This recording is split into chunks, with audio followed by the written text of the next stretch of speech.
खेळाडूला विनंती आहे, भव्य दिव्य आयोजन आहे.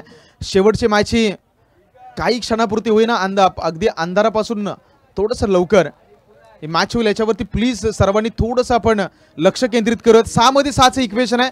जो संघ जिंकेल तो या स्पर्धेच्या फिनालेमध्ये, जिथे मोहितेवाडी संघ मात्र मैदानाच्या बाहेरून मॅच बघतोय आणि त्यांच्या नजरा जरूर आहेत की कोणता संघ या फिनालेमध्ये दाखल होणार आहे. 6 मध्ये 6. चला महालोर, नाही वेळ इतका घेऊन चला भरत प्लीज. चला 6 मध्ये 6 करायचे तर वारंवार तुम्हाला पुन्हा एकदा सांगितलं जात आहे की वेळ आपल्याकडे फार कमी आहे. पारगन संघ आहे समोर आणि ज्या संघाने या स्पर्धेमध्ये अप्रतिम खेळ आतापर्यंत साकारलाय. आपण सर्वजण पाहत आहे स्वराज राजू बांद्रे यांच्या वाढदिवसानिमित्त दरवर्षीप्रमाणे 6व्या वर्षातील ही स्पर्धा आहे. स्वराज चषक 2025चा थरार. 6 मध्ये 6 राऊंड द विकेटने पहिला बॉल हलक्या हाताने सिअर केला. अगदी सर्कलमध्ये बॉलला अडवलं गेले. फक्त आणि फक्त एक सिंगल धाव येईल. 5 मध्ये 5 करायचे आहेत. गोलंदाजी ट्रॅकवरती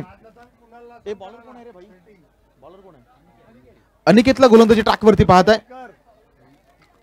5 बॉलवरती 5चं इक्वेशन आपण सध्याच्या घडीला स्क्रीनवरती चित्र पाहत आहे. 5 मध्ये 5 करायचे आहेत. पहिल्याच बॉलवरती विकीच्या बॅटमधून एक धाव आली. निलेश स्ट्राईक एंडला, तर अनिकेतच्या हातामध्ये बॉल.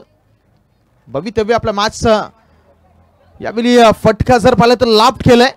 चेंडूला जोपर्यंत अडवलं जाईल लॉंग ऑन मध्ये सिंगल डबल मध्ये कन्वर्ट केले. 2 धावा या बॉलवरती आल्यात. म्हणजे